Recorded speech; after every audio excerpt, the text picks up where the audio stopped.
Shut up and sit down. Welcome to the Health and Wealth Podcast with your hosts, Tim and Carter. What's trending, Enrichers? Carter Wilcoxson, founder of CSI Financial Group here, with my co-host and former wealth advisor, Tim James, founder of ChemicalFreeBody.com and your new health advisor. This is the show where we reveal the connection between physical and financial abundance. Hey, welcome back, Enrichers. Carter Wilcoxson coming to you live post-Easter. We just had that for those of you who are listening. Obviously, this comes out later on down the road, but Easter weekend, Good Friday, just happened. Hopefully, everybody had a great one and everything. And I, of course, am joined by my fantastic co-host, Mr. Chemical Free Body himself, trying to look like me with that growing that beard out. Tim James, how are you? Yeah, the beard's out. So yeah, I went and saw my mom. My biological mom. I was adopted. I met her when I was 21 and hung out with my sister-in-law and my three nieces for Sunday for Easter. That was fun. Played Monopoly for the first time in, dude, like 30 years or something, 40 years. I don't even know. It's been a while. You know what's interesting about that is that, during COVID, everybody did a little bit of different things when they were, at home. We actually watched a lot less TV, and we started doing like game nights. So we played, Monopoly, Sorry, but we really got addicted to. Have you guys ever played Skip-Bo? Sure. Okay. Classic. So Skip-Bo is like the family favorite. Like even when we went on family vacation, we took it with us. We went to Newport Beach over the last summer and everything. But it was just great to like sort of bring the family closer together because, a lot of families got torn apart during that time. And, we wanted to take the opposite tact. And I believe that's what we did. So anyway, Enrichers, we are super excited. You might have heard our guest today, Josh Manifold and I don't know if it's Compassion Advisors. Is that what it is, Josh? It's Compass Ion Advisors, but it's every now and then we'll have a client that catches. It's a play on compassion. So you're right.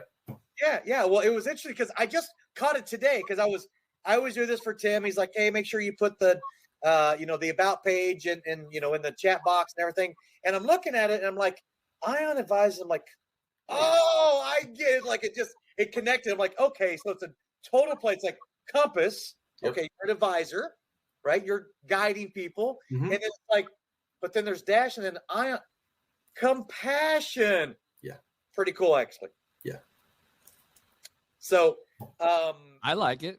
Yeah, I like it too. So here's what I got to do for Easter as everybody probably had a great Good Friday, happy Easter and everything. And hopefully everybody did get a chance to spend some time with family and everything. I got to actually move my family. We moved homes during the weekend of Easter. So I'm trying to catch up and, get my bearings back after, a 4-bedroom home, moving from one place to another. And my wife's like, never again. We're never doing this again. So that's what I got. How many books and how many magazines and how many game consoles, right? You question every single article of clothing. Does it need to go with us? Oh my goodness. And my wife is, thank God, she's like the purger of the family, right? And like when we're, spring cleaning, she spring cleans on a weekly basis. It feels like, right? And we've got this standing rule that if she throws something away and I don't recognize or notice it or whatever, she goes, if you ever see something that you don't have anymore, like, hey, where's it? She's like, I'll buy you something new. She's like, so if you don't know it's going bye-bye. And it's funny because my co-host, Tim James, we were just talking recently on a podcast, and he was talking like becoming more of a minimalist.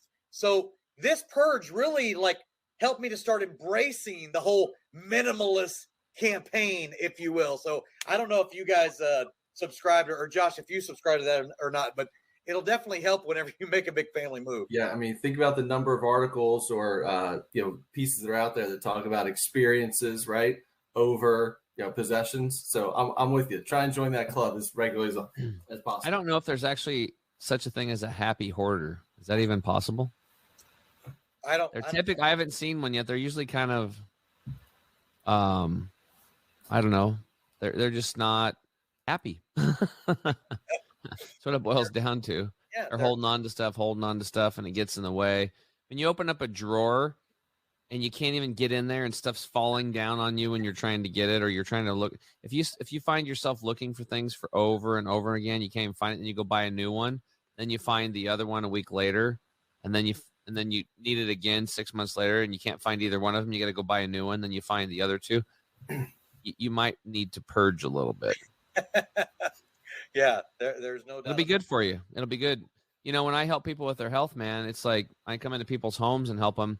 They think that it's like, oh, he's going to help me with my diet and supplements or something and detoxing, right? Which, of course, we're going to detox the body, but part of your body it's the environment. So we want to detox. We detox the home. I go to the refrigerator, we pull out a big garbage can, and we just start tossing shit. Boom, boom, boom. And then, no. I'm like, hey, I can leave.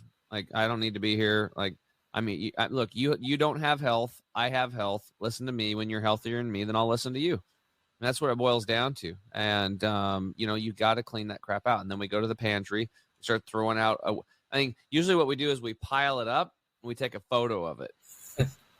And so what ends up happening is as that crap leaves the house, it's also you're detoxing your environment. You're actually detoxing your emotional and spiritual components because it's freeing you up.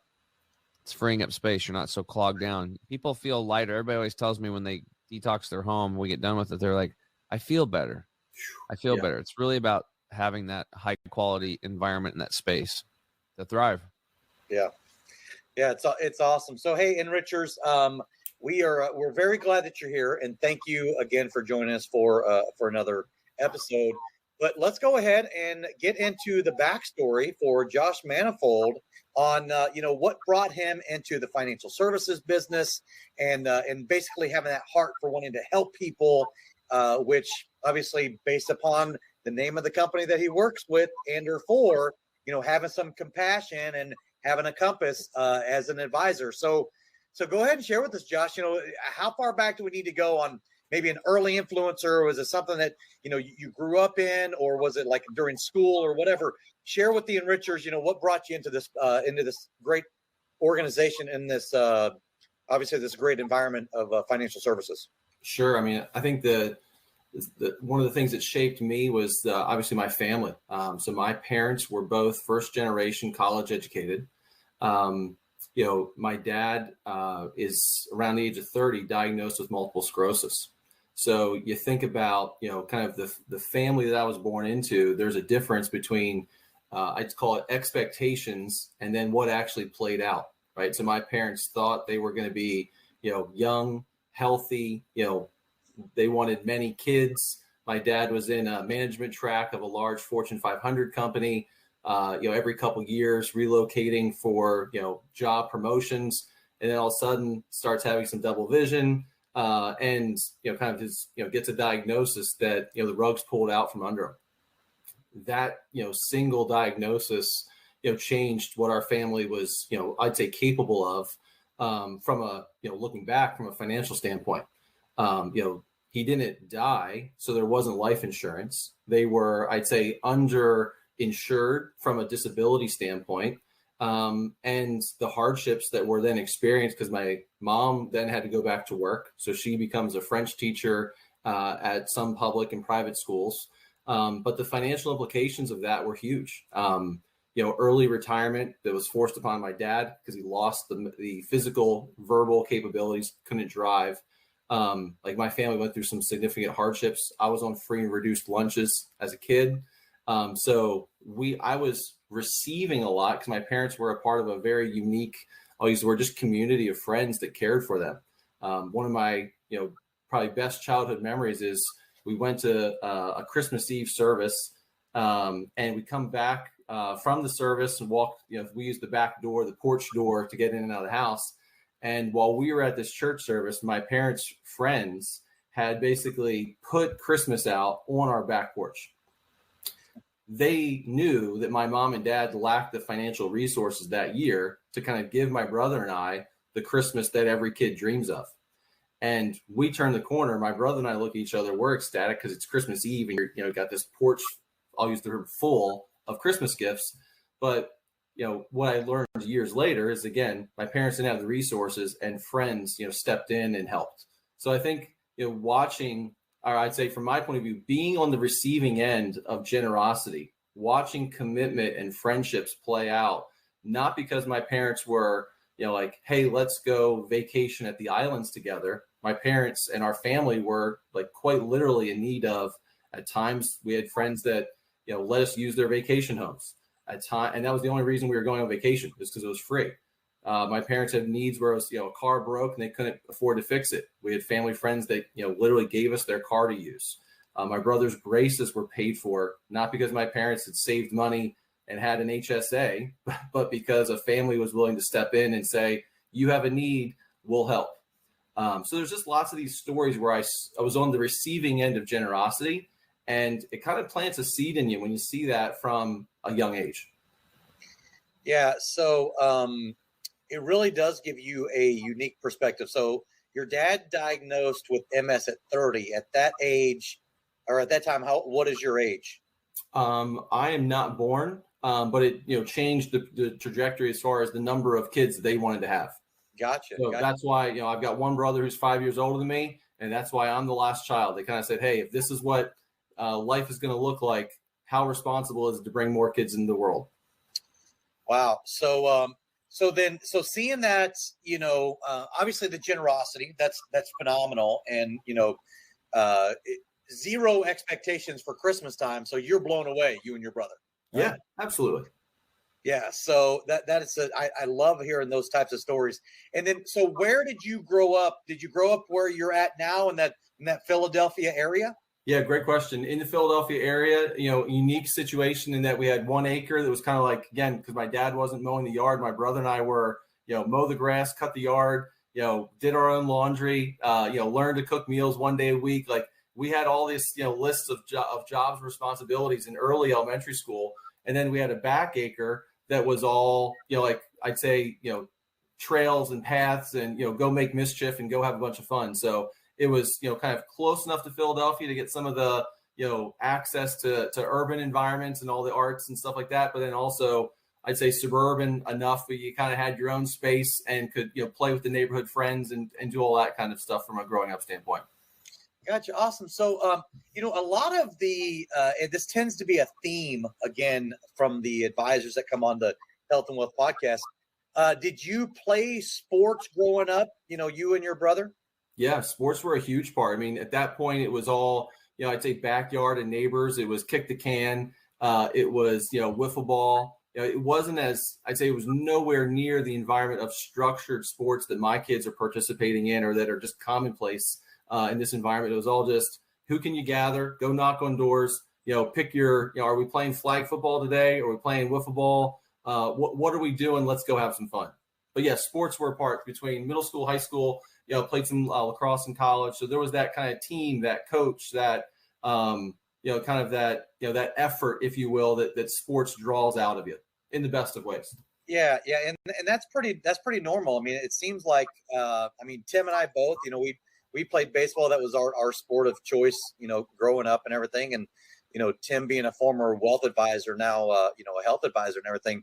It's interesting. It just seems like people who get into this type of industry have played some sort of, usually a team sport, right? Very rarely is it golf. I got in there, Tim. But which tends to be, I didn't know this. So my son started playing high school golf this year as a freshman, and he made the varsity team. But I played golf. That's why I moved out to Phoenix, Arizona. And it was for me always an individual thing because I didn't play it growing up. I played baseball, team sport. But I didn't realize how much of a team sport it is whenever you play high school or collegiate golf. So it's a very much a team sport. Yeah. So it's individual, and then also there's the team can win too in tournaments and stuff. Yeah. It's the combined scores of the team, I imagine. Just like wrestling's kind of like that. You have everybody can win on their own or lose, and then but the team can win.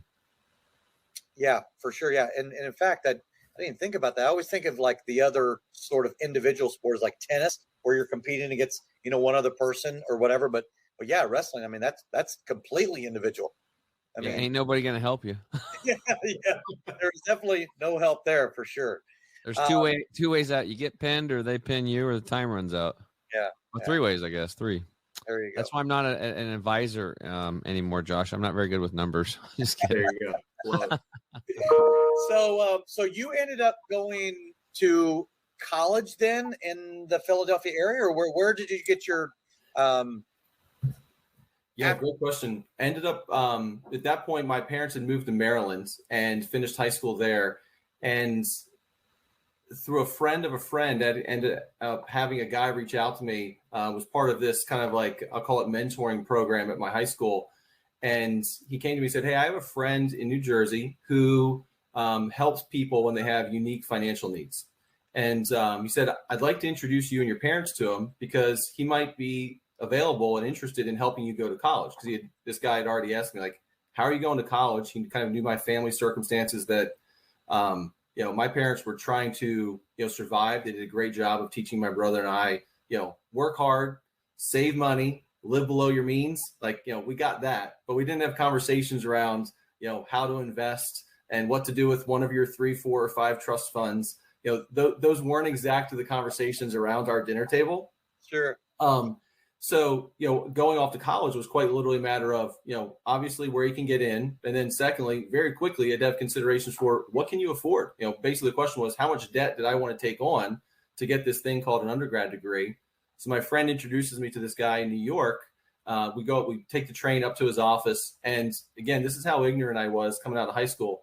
I go to a corner office in Manhattan at a very large mutual fund complex and go to a corner office. Well, I didn't grow up around a dad that was professional, so I didn't understand. I didn't have a reference for the corner office, right? Yeah. So my friend and I walk into this office, and he said, like, "Tell me your story. What's going on? What are you trying to do?" So I just kind of talked to him about things I'm interested in, where I'd like to go to college. And by the end of that meeting, he basically says, "Well, I'd like to help you, and just to be very specific, wherever you can get in or wherever you want to go to college, like, I'll foot the bill." And so as a, at that point, 18-year-old, you don't really understand, the gravity of that decision, or the selflessness of that decision that someone else is making, quite literally a stranger, other than a mutual friend that we both share.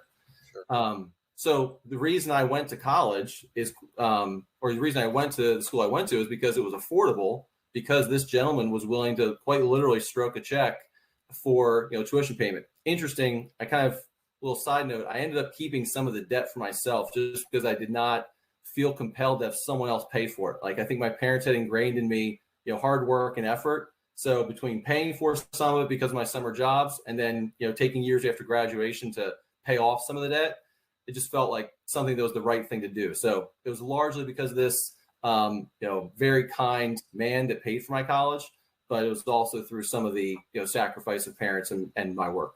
So go to college.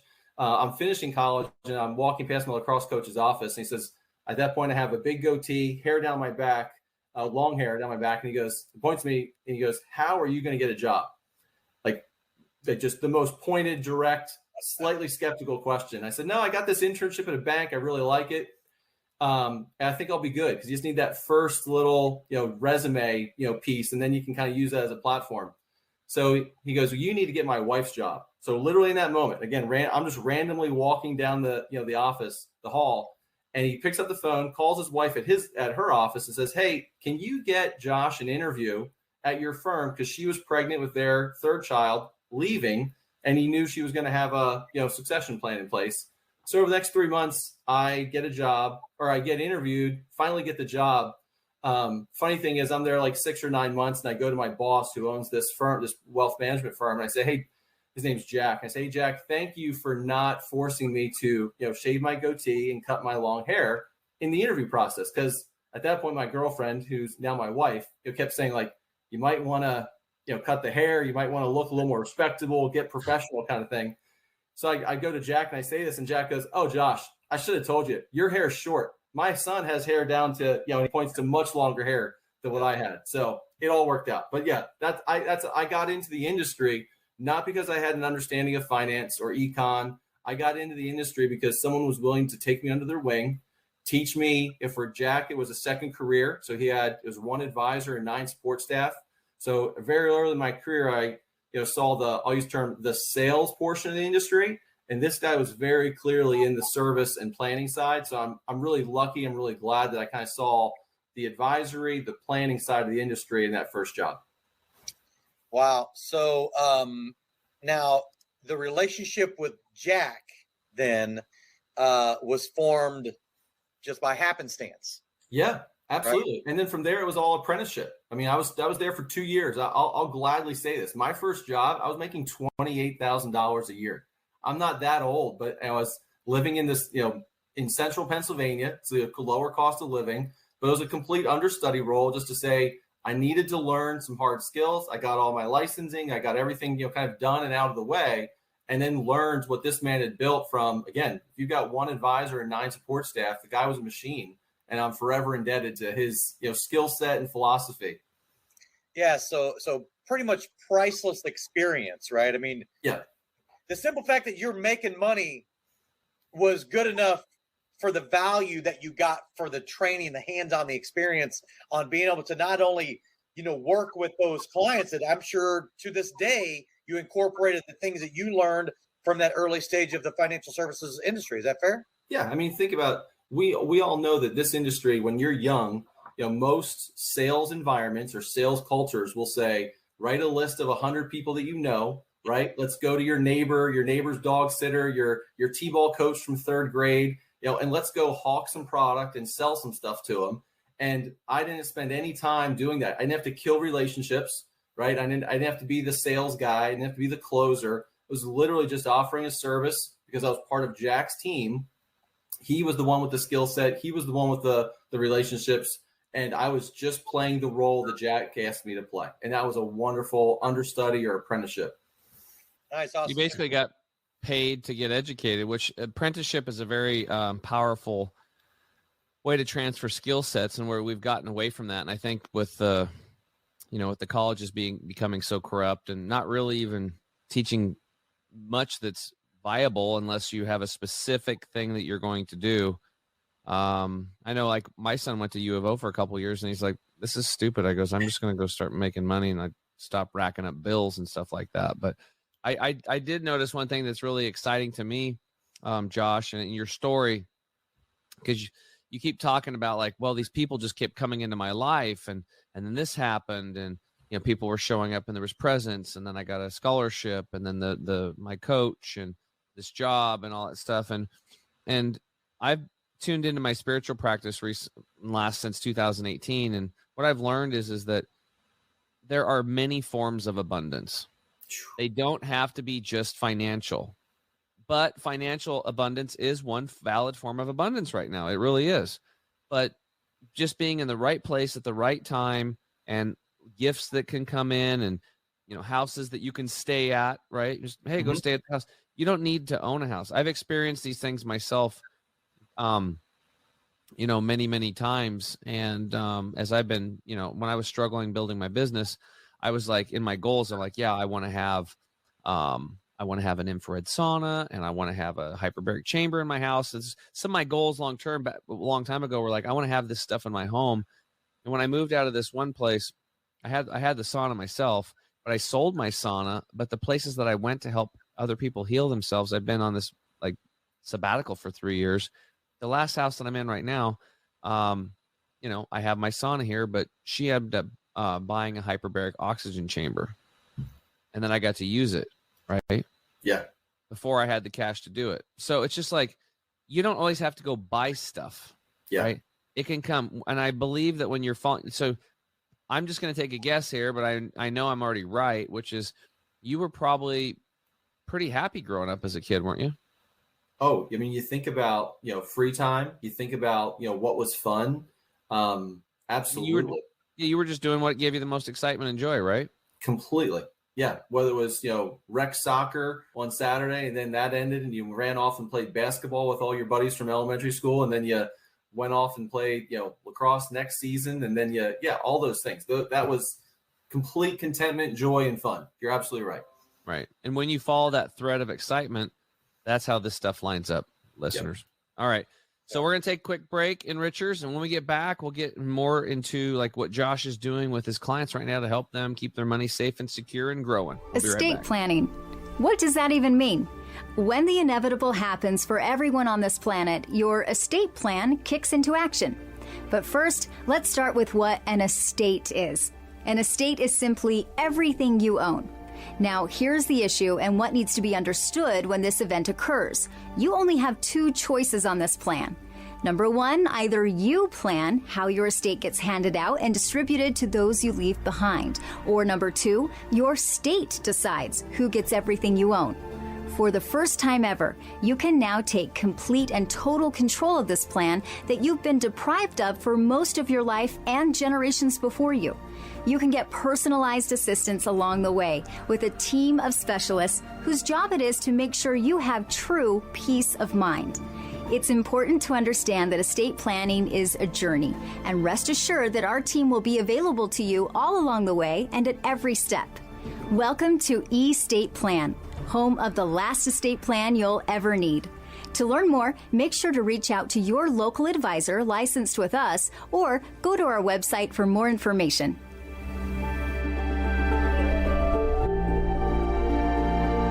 What's up, Enrichers? Tim James here. I'm back with my co-host, Carter Wilcoxson. Today in the house, we've got Josh Manifold from Compass Ion Advisors, or he's a very compassionate guy. Compass Ion spells compassion. It's pretty cool. We're going to talk about that a lot today because Carter and I think it's cool. All right. So, Josh, you know, you're an advisor now. You're seeing clients. You're helping them. What is it like? What's your niche? What are you doing to help people, you know, from start to finish? Yeah, great question. We've built a firm. I'm again a benefactor of, I'd say, you know, of long-term generosity. 4 guys founded this firm about 20 years ago, and over a number of years of either just retirement or kind of partners moving on. My current co-owner and I are the two that kind of own and lead and run our firm. So what do I do now? I've got responsibilities for running and operating the firm. We operate as an RIA. We're fiduciary for families. And I still have client responsibilities as well. So we're working with a variety of entrepreneurs, you know, retirees.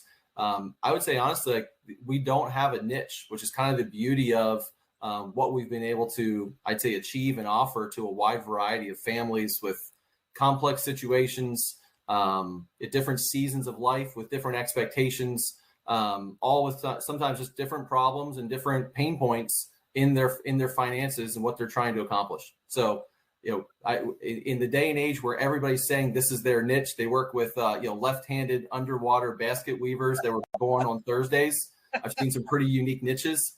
Like we don't. So that's been a real, from our point of view, opportunity for us. You know, I also like on your website, I was looking under the About Us page. Usually it's like, you know, Josh Manifold, principal, you know, Matt Cain, president, you know, just naming off a few people. But you guys have it different. It says Josh Manifold, adventure seeker, father of 4, principal.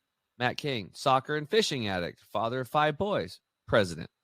So I just thought that was a really cool, I like that a lot. I might, because I do that too on my thing. It's like, yeah, CEO and founder, but it's like, you know, I'm yoga instructor, chef, and learning guitar. You know, it puts the realism in the person rather than just being some, you know, stoic, boring figure. You get it. Yeah, you know, and Josh, I love that as well. You know, because here's the thing. I don't know if all too often is the right thing to say, but very often what ends up getting lost during, you know, from a financial advisor's perspective, is the fact that you're dealing with human beings, right? And you are dealing with relationships. And, you know, you mentioned how you work with like people that have these complex situations. Well, guess what? Everybody's situation is complex to them. Yeah. Right? They're like, I need guidance. I need help, right? But at the end of the day, and this will never, ever change. And the reason why we love having our guests come onto the podcast, so you can be able to share this with your, you know, current clients or prospective clients or whatever, is people do business with those that they know, they like, and they trust. What's really hard to like and trust somebody if you don't know them at all, right? And so in that same vein, the relationship and that perspective, and what I love about how you're like, we don't have like a niche. Like, I would venture a guess that you like to work with people who you like to work with, and vice versa. Is that fair? Yeah. I mean, guys, our website filters out, a certain, personality, right? Either one, if you're looking for some, I'll call it, performance-based outcome, right? Like, you're not going to really be interested in our services, right? We're advice and we're planning based. Okay. The other side is if your personality or expectations are you're looking for someone who tries to communicate ego, tries to communicate I'm the smartest man or woman in the room, that's not our mantra, right? So there's a curiosity, there's a natural humility to, let's build a team around you, right? Our CSRs, our planning department, incredibly wise and competent human beings, right? With their own stories. And at the same time, we just kind of lead with curiosity and say, we just need to understand who you are and what you're trying to accomplish.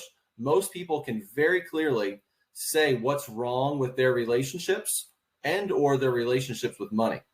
And I think that's an interesting concept that we try to unpack through understanding mission, vision, values, and goals for the families that we serve to say, where are you at? Where are you trying to get?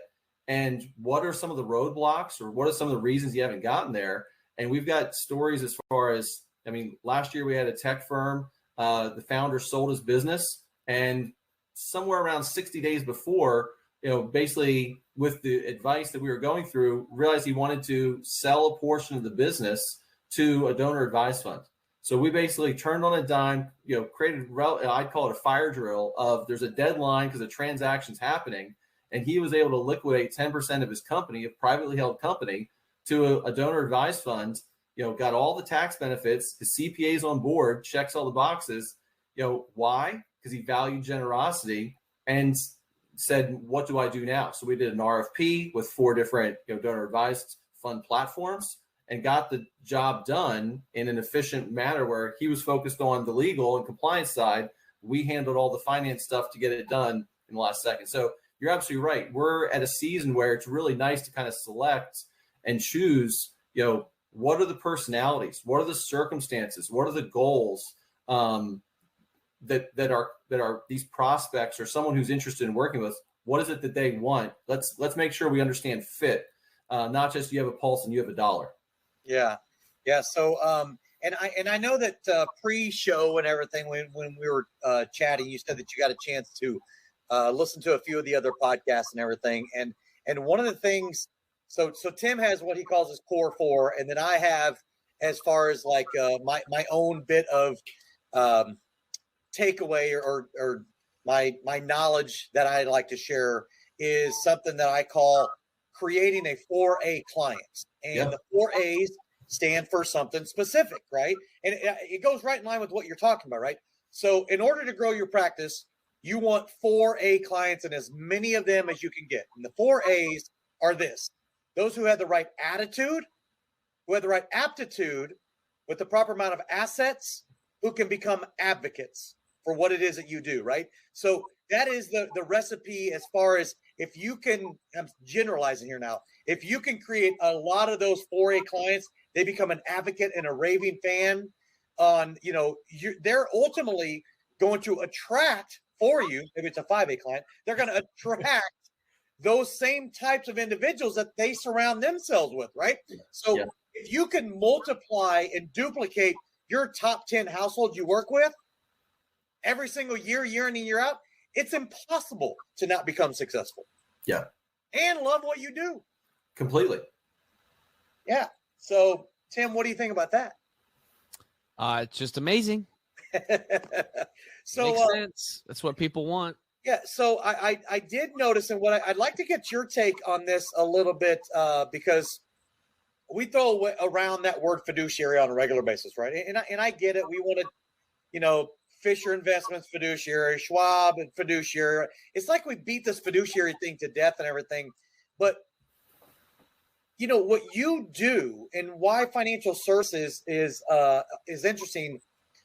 It's really impossible to not do the right thing for your client, right? Like you can't be successful in this industry by not doing the right thing for your client. But I am interested on how you marry, because I noticed on some of your licensing, you're a fiduciary, RIA and everything, but you guys also deal with insurance and things of that nature. So you've got some commission stuff, but also some fee stuff also. And I'm just wondering how, with your clients, how you help them understand the value and the benefit of having those two different, mindsets and solutions simultaneously. Yeah, great question. From our point of view, the vast majority of our revenue is from the fee-based side of our service offering and source of revenue, which is singularly from client fees. In the past, there was not a 529 RIA option. There's a plan out of Utah that is recently converted and now has RIA compatibility. We actually then, as a firm, once we switched from our brokerage-based or commission-based 529s, because that's all the industry was offering, to Utah, we then looked at the revenue, looked at our clientele, and said, you know what, this is an opportunity for cost savings. So as a firm, we no longer bill on or charge for 529s. So from our point of view, we found an incredibly competitive offering within that plan. Dimensional, Vanguard, PIMCO, fund offerings, incredibly low fund offering or plan administration fees. So our brokerage side or our commission-based portion of the business is for the occasional form of life insurance, but typically we're outsourcing that. We have a list of partners that do a great job on the life insurance. As there's an annuity or some type of an income option, if that's something that is needed and called for in the lens or through the lens of a financial plan, then that happens. But there's such little, I'd say, commission-based or broker-dealer-based business. It's kind of hard to talk about given the grand scheme of where our true revenue as a firm comes from. Yeah, sure. But you understand, being in this industry, about the importance, obviously, for households to have. I mean, you were talking about with your dad, right? He didn't die. There wasn't a life insurance, but that's a critical piece of the equation for the unintended or for the things that are unforeseen, right? Yeah. I mean, so as a fiduciary, as an advisor, the importance of that as being part of an overall portfolio of someone's protection. You have to. I mean, guys, we can sit here and talk finance all day because it's what we are either curious about or it's part of our job. But I know, and I regularly sit with families who say they are overwhelmed. It's complex. It never makes it to their top 10 list of things they want to do that day, that week, or that month. And so it's literally like they come to a meeting, but it's almost like they're kind of dragging their feet going, I'd rather be doing 100 other things. But they get to a certain point, and that's usually some form of an intersection. Could be the death of a parent, right? Could be a divorce, could be a retirement where they're saying, this is a big enough priority. Something just happened, and now I need to get serious. Now I need to be curious. Now I need to sit with a professional who's going to understand me and give me true advice and a financial plan and give me ongoing investment recommendations. And that's kind of that difference. I would actually say that as much as you might have beat the word fiduciary to death on your podcast or in conversations with your friends, when I talk to the general investing public, from my point of view, they still don't understand the difference. Yeah. And as far as what they think their big box firm is offering or capable of, they don't understand the conflicts of interest. They don't understand the product-based incentives that exist. And once they kind of have an understanding or an introduction to an RIA model, that's where they're going, oh my, I didn't know that existed. Why? How could I ever go back to an old world, an old model, those things that exist? Yeah. So I'm curious, and I know that we've got a few more minutes in this segment, but I'd like to find out, over the last 2 years, something has happened in the world. I don't know if you know about it or not, but there's been some changes going on. Yeah. What's it been like for you as far as growing your practice, meeting with clients? I have learned that, especially even myself, as we work, with a lot of different advisors throughout the country, having meetings virtually is really, really easy now. And a lot of their clientele, and I just want to get this from you, they've become comfortable, even in their 60s or 70s, sometimes 80s, and even 90s, comfortable like having like virtual meetings. Are you seeing that same type of a trend where you're at there? Absolutely. I mean, I think clients want to meet, and rightfully so. They want it more and more on their terms, right? I mean, we'll send an invitation for a meeting, and from our template email says, what are the things that are important to you? So to create an agenda that says, when do you want to meet and how do you want to meet? Do you still like phone calls? Do you still like Zoom meetings? I mean, from a generational standpoint, it's wonderful for us because when clients retire and then their kids live 3 states away, for some of our families, they value transparency, right? So they're a values-driven family, and they're saying, I need my son, I want my daughter, right? And they're able to join those calls, where in our pre-COVID world, where it was, we're meeting Thursday at 4:00, park on the 3rd level parking garage, take the elevator, to the 2nd floor and meet with us in our conference room. That wasn't something that they were either comfortable with, or, when you live 3 hours away or 3 states away, the kids weren't joining.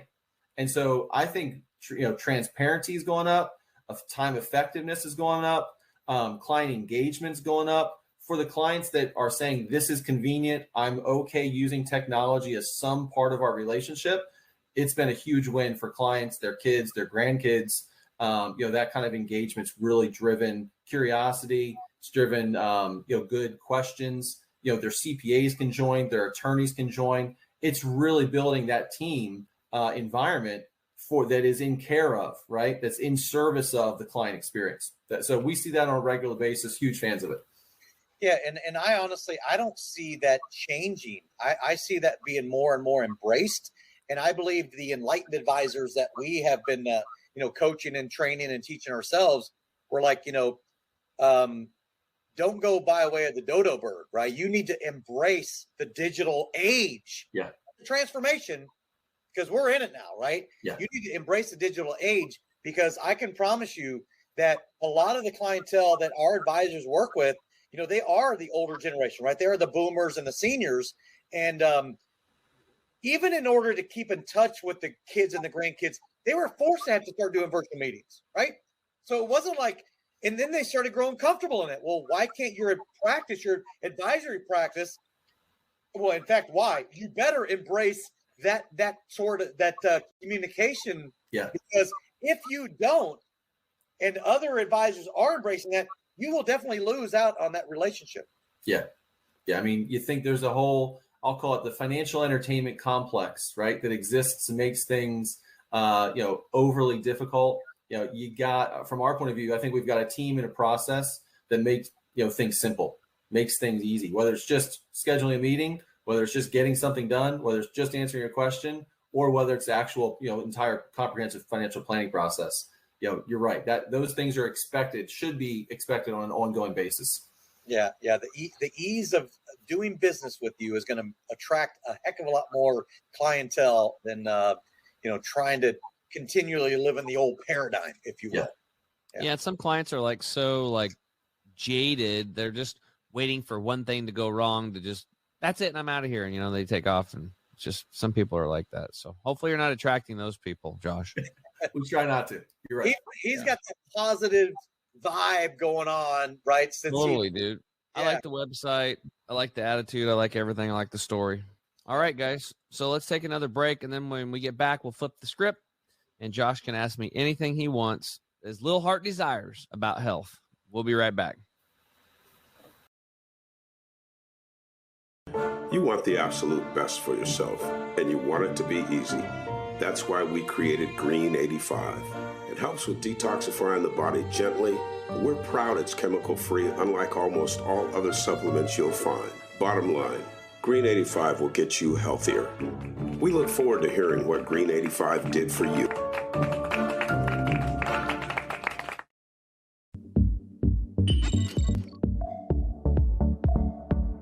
To get this product and our other amazing products, go to chemicalfreebody.com.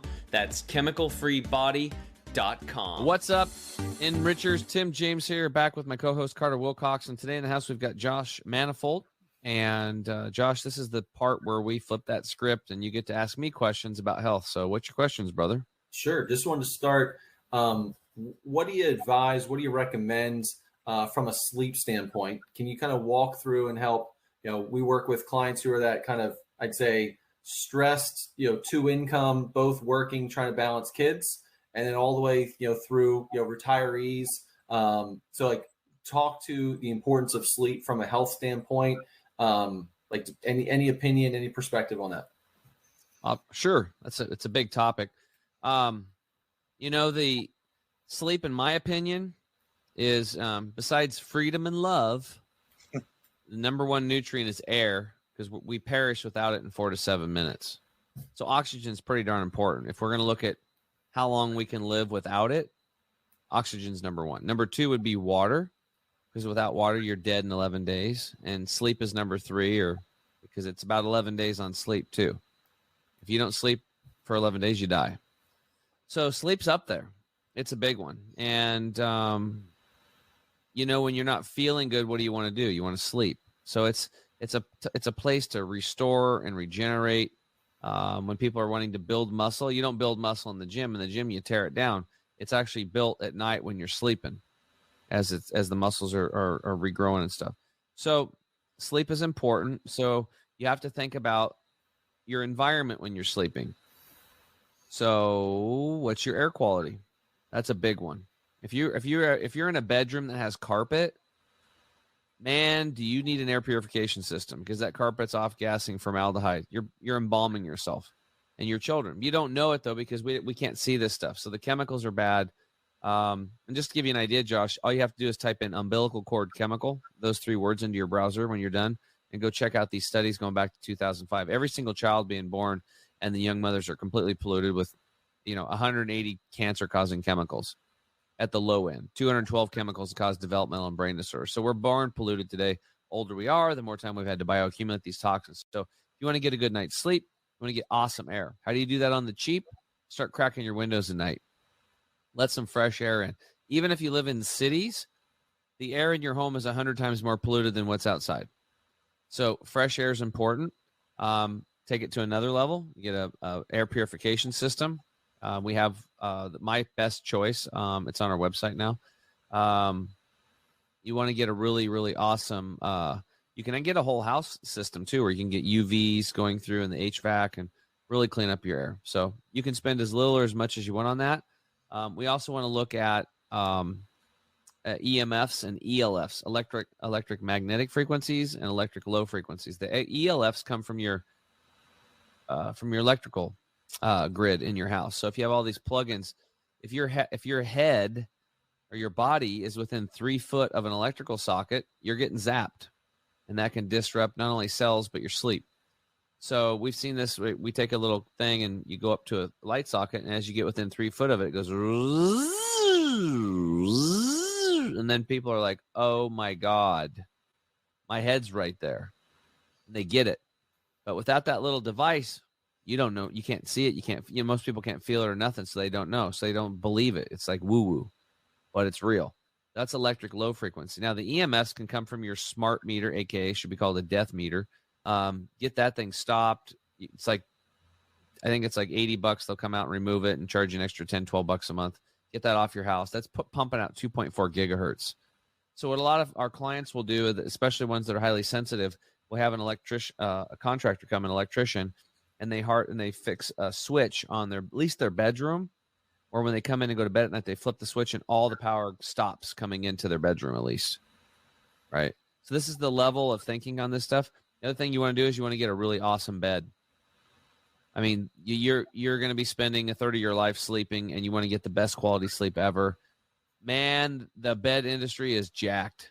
It's really jacked. If you're doing one of those beds that are, they're different numbers, you can sleep and it's an air chamber, it's eventually you're going to have mold toxicity.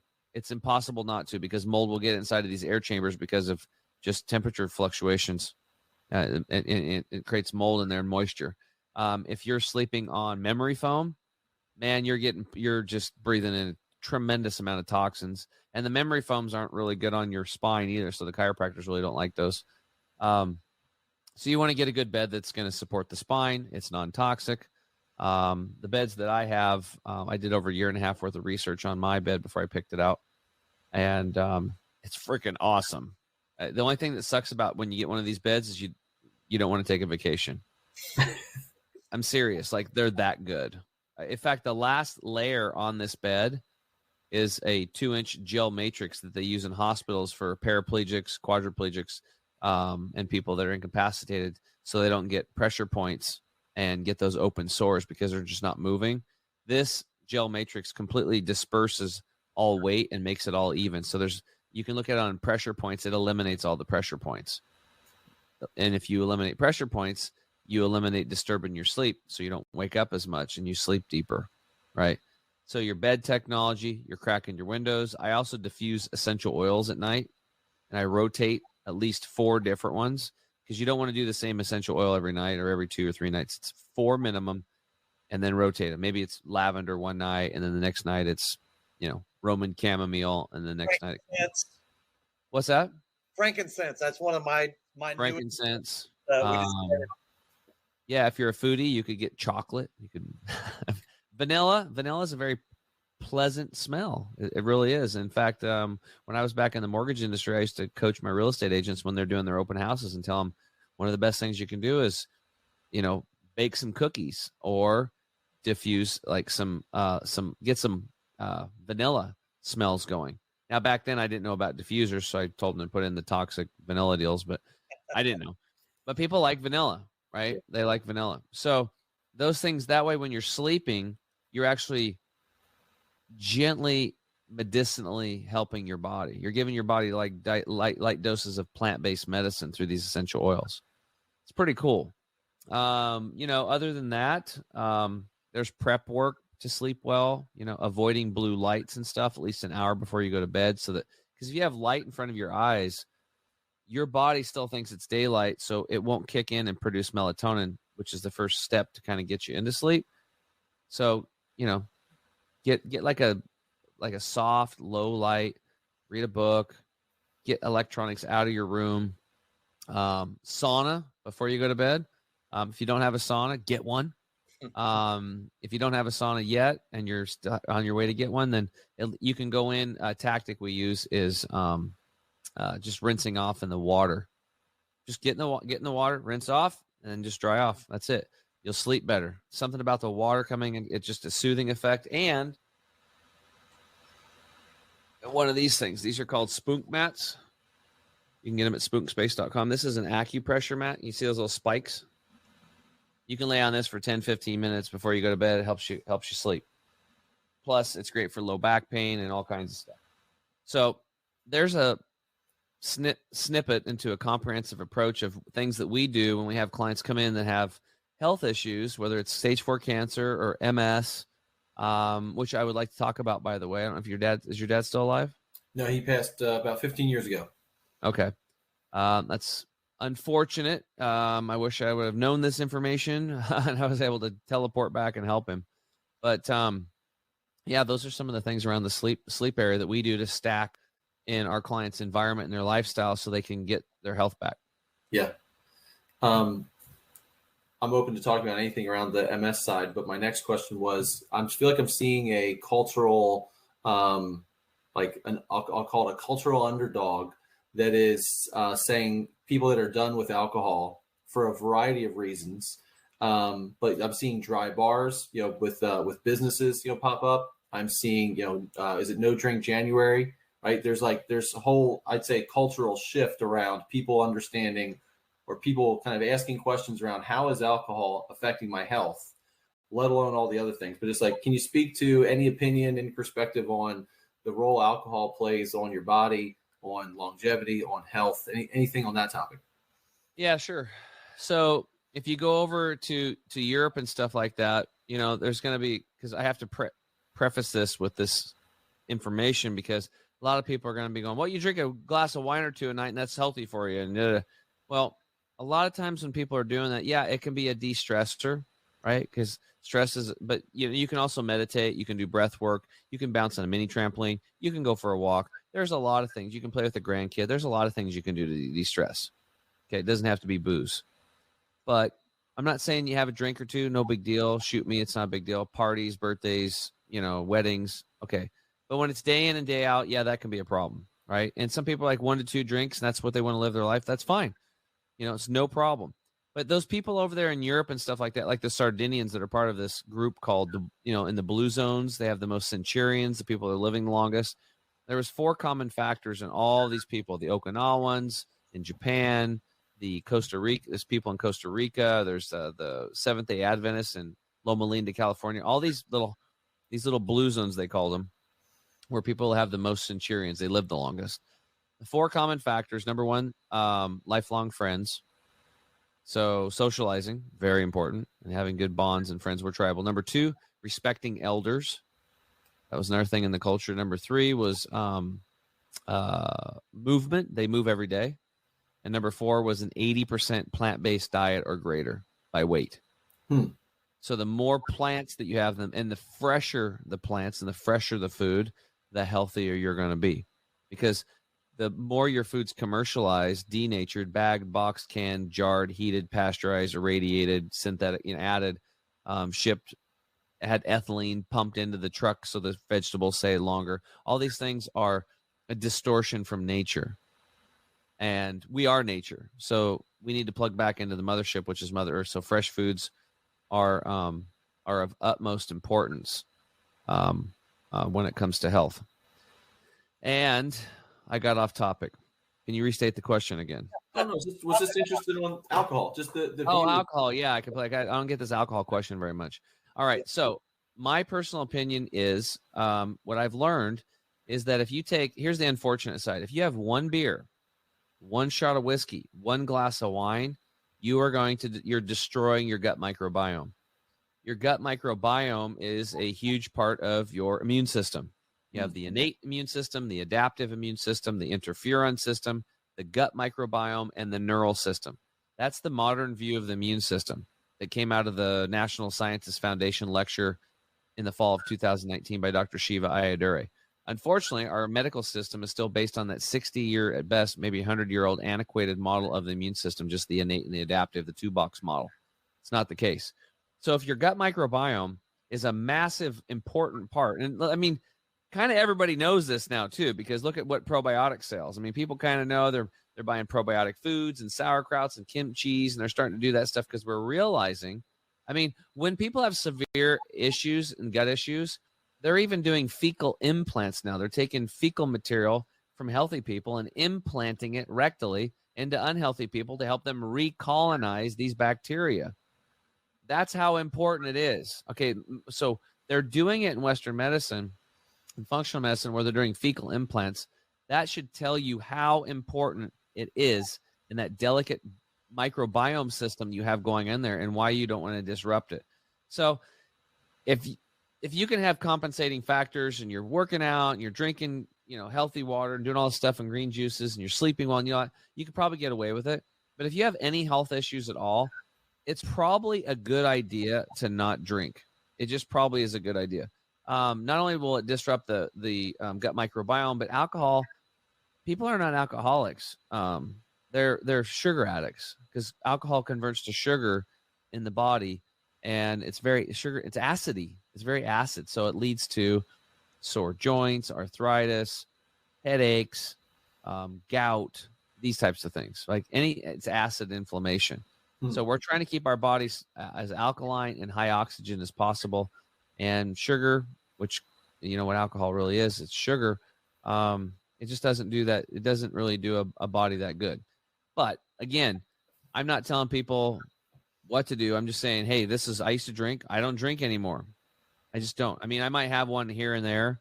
Like if I'm going out with some friends, usually I just drink, I go crazy and I have, Carter's not going to believe it, but I had carbonated water. I know it steals minerals from your bones, but I had some carbonated water with a little splash of cranberry juice, and I have them squeeze some lime in it. That's what I'll do. Or I might have like a coffee and Bailey's, which I don't drink coffee and I don't drink. But those two together, it's like you should see me on a coffee and Bailey's. In fact, I'm a little tired right now because we did that. We were out late Sunday night because I'm taking off. I was out late. Dude, I've been up late. I'm tired right now. I don't know if you can tell, but I'm dragging, man. I've been working all day, and it's like sleep's important. It's really important because I've been off of sleep for 3 out of the last 4 days, like up till 4 a.m, 2 nights in a row. Brutal. Yeah, going out with friends and then coming back home and then playing music for 2 hours until like 4 a.m, right? So, but yeah, so sleep is important, and alcohol is one of those things that's buyer beware. I would do it in limited quantities. If you have any health concerns whatsoever, I would completely avoid it. My last topic was something you just touched on, and that was sugar.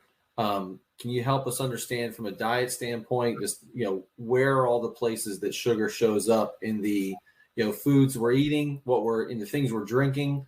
Like just any opinion on the role sugar plays in, I'll call it the average, the typical, the normal American diet. Well, first off, if you go back and look at the history of sugar, maybe you go like back to the 1500s when there was kings and peasants, right? Well, nobody had sugar. It was expensive. It was hard to get. Actually, the kings had it under lock and key, like locked up. And it was only brought out for birthdays and holidays and that kind of stuff. And the kings and stuff, they were eating their faces off and overeating, and they were the ones that were fat and unhealthy. The peasants who ate lower on the food chain, they were very healthy, and they worked all day in the fields. So because they moved their bodies and they ate food directly from the earth. So that's the basis. Now, moving forward today, sugar's in everything. And sugar cane is the most highly sprayed crop in the world. They spray more pesticides, fungicides, herbicides, larvicides, chemical fertilizer than anything else. Cotton, I think, is number 2.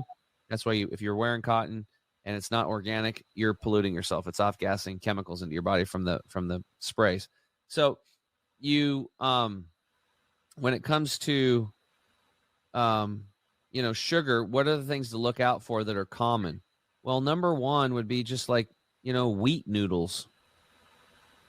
Like wheat, like they're taking wheat in its dormant state, grinding it up, adding sugar and salt and some yeast, and they make noodles out of it. They make spaghetti out of it. They kind of make this stuff. It's not sprouted, meaning soaked in water first to release its natural insecticide or protectant, and it becomes more, on average, about 8 times more digestible. Any nut, seed, grain, or bean should be soaked in water first, period, to activate it, activate the enzymes, release those natural insecticides, and become more digestible. That's not happening. So when you're eating wheat over here in the States, it's got gluten in it, and there's all these gluten sensitivities. It's like glue to your gut. There's celiac disease, all this stuff. I have people that are highly sensitive to wheat. They go over to Europe and eat it, no problem. They come over here, it's a shit show. And it's because of hybridization, genetic modification. They're disrupting the plant's metabolism, and it's actually creating more formaldehyde, just like the carpets. So things to stay away from. If you see wheat gluten, whole wheat, it's still wheat. Whole wheat bread. You're eating bread, turns right to sugar. You eat oatmeal, sugar. Sugar. See what else? So pastas, pastries, you got to watch out for that stuff. Milk has a lot of sugar in it, dairy, cow's milk. And even some of these other ones now, these almond milks and stuff that are sweetened, I can't even, I just like, ugh, to me, it's nasty. Because I'm so clean now, like there's no way I could eat that stuff. I sweeten my stuff up with Stevita brand stevia, the liquid drops, because they process theirs without chemicals, and it's it makes it sweet, but it's actually good for diabetics. Actually, it actually helps to regulate blood sugar. Imagine a sweetener that regulates blood sugar. That's pretty cool, right? Monk fruit's another alternative. So yeah, pastries, pastas, that kind of stuff. Alcohol has sugar in it. But they put sugar in everything, cereal. They just put it in about everything. And sugar has a bunch of different names nowadays. Yeah. So if you see anything in an ingredients list ending in OSE, O-S-E, it's probably a sugar. Maltodextrin, dextrose, sucrose, stuff like that. So don't read the front of the label. You have to go to the ingredients list and read that. That's very important nowadays. And try to buy minimal ingredients and try to buy fresher foods. And just stay away from sugar, because sugar is one molecule. Like, it's very similar to cocaine. It's only one molecule off. But if you look at the chemical structure of cocaine and sugar, absolutely almost identical in chemical structure. And 3 times as hard is more addictive than cocaine. Wow. That's crazy, right? Speechless. Yeah, Josh. And you'll find, too, it makes you tired. It makes your teeth hurt when you put sugary stuff and you got tooth issues. Your teeth hurt. You eat stuff like that, your bones hurt, right? It's just like, it's not, you go out in nature, go ahead and try to find big bags of sugar in nature. It ain't going to happen. The only time you're going to find it is when fruit is ripe, and fruit today has been hybrid 30 to 50 times more sweeter than its origins. So like the fruit that we're eating today is not even, it wasn't even created by God. It was just man's manipulated most of it because people, I mean, imagine a fruit stand. It's like, hey, sour apples. Hey, honey, let's get some of those. No, it's going to say sweet apples, and you're going to pull in and get it. Sweet watermelon, sweet oranges. That's good. Because we are programmed to look for sweet, to look for fat, and sugar and salt in nature, because there's not a lot of it. And it's not easy access. Now, maybe you can, get some honey, but you're probably going to get stung. So unless you're a bear and you got a thick hide, or you got a, you were ahead of your time and you built yourself a little Iron Man suit back in the 1400s, you're probably not going to be able to get that honey very easily. I guess you could light a fire and smoke them out. That's probably what I'd do. Calm them down a little bit and get them in there. But I don't like getting stung by bees. So other than that, man, take your kids and your family and go walk around the woods and try to find salt, fat, and sugar. Good luck. We have one sugar receptor in our gut. We have 25 bitter receptors in our gut. What does that tell you? Well, common sense person, if you grew up on a farm like I did, says that we should probably eat stuff that's bitter. Dandelion leaf, we look at it as a weed. It's a top 10 Chinese herb, and we go buy cancer-causing Roundup and spray it on the dandelion, and then track that crap into our house and pollute our kids and give ourselves, non-Hodgkin's lymphoma.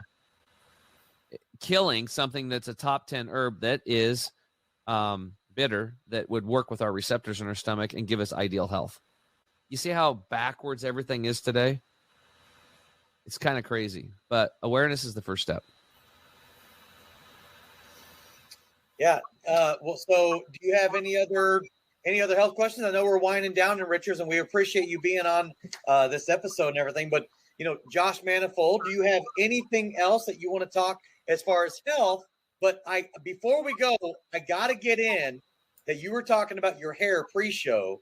It was wavy, right? But now it's like growing back. And you said you lost a lot of hair, right? Yeah. I moved to Ethiopia halfway through college and just kept growing my hair out, right, years ago.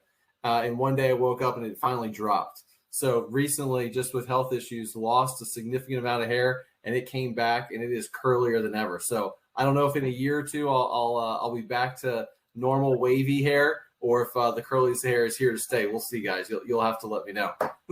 So now the question of the hour is do you still consume Fits? Fits? I don't know what that is. You went to Ethiopia, right? Oh, yes. Injera and Watt. Yes. Yeah, I know. There were plenty of great food options when I was living in Ethiopia. Yeah, actually, did you eat teff when you were over there? Yeah, there's a whole menu of yes. Are you still eating teff? No. Oh, no. Because my stomach didn't agree with a lot of the offerings over there. Great experience, loved it. But at the end of 7 months, I was ready to get back to some other food options.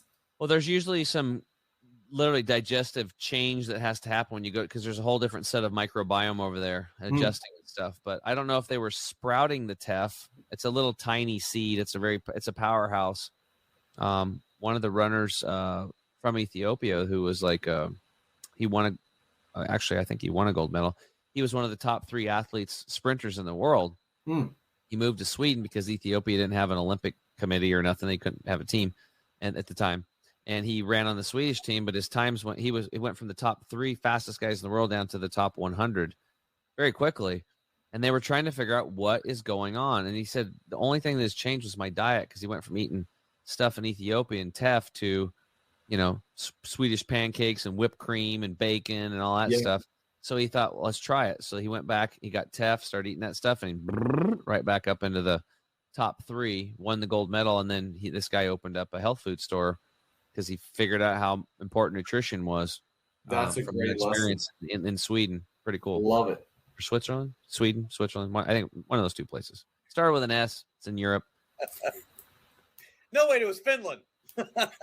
It wasn't Finland. No, just kidding. But they do sauna a lot over there, so we can learn from them about you should take a sauna every day. Yeah, no doubt about it. So that's kind of cool, Josh, that you spent, what'd you say, 7-8 months in Ethiopia? Yeah. Was close to finishing, or basically got through freshman year and realized, hey, wait a second, there's got to be more to life. Wasn't really valuing the academics, and a friend invited me to go over and kind of work in a small, or in the suburb of Addis Ababa, which is the capital city over there. And so I ended up working in the Shoeshine boy community. A lot of the kids over there had lost their parents and grandparents to the AIDS epidemic, and so they were parentless and kind of working on the streets. And it was kind of aid development type work for 7 months. It was absolutely wonderful living and learning from my Ethiopian friends. Wow, what a life experience. Well, I'm sure that we could learn a whole heck of a lot more about Josh Manifold if we have more time. And maybe what we'll have to do is we'll have to have a follow-up show and learn more about you and what's going on with your hair. That'd be great. Or what happens. Hey, Enrichers, thank you so much for joining us for another episode of the Health and Wealth Podcast. Make sure to like, share, and subscribe wherever you do get your podcasts, Apple, Google, or Spotify. For all of our previous recordings from other fantastic guests like Josh Manifold, make sure to check out our website at www.thehealthandwealthpodcastshow.com. And again, make sure to like, share, and subscribe. So for my fantastic co-host, Mr. Chemical-Free Body himself, Tim James, and our wonderful guest today, Josh Manifold of Compass Ion Advisors, play on words, Compassion Ion Advisors. I'm Carter Wilcoxson. Hey, Enrichers, thanks for tuning in to another episode of the Health and Wealth Podcast. I'm your host, Carter Wilcoxson. And I'm your host, Tim James, and by God, we are committed to helping you guys have fat wallets, flat bellies. So tune in again for another episode, and make sure to like, share, and drink a lot of water. Or beer. You have just listened to the Health and Wealth Podcast with Carter and Tim.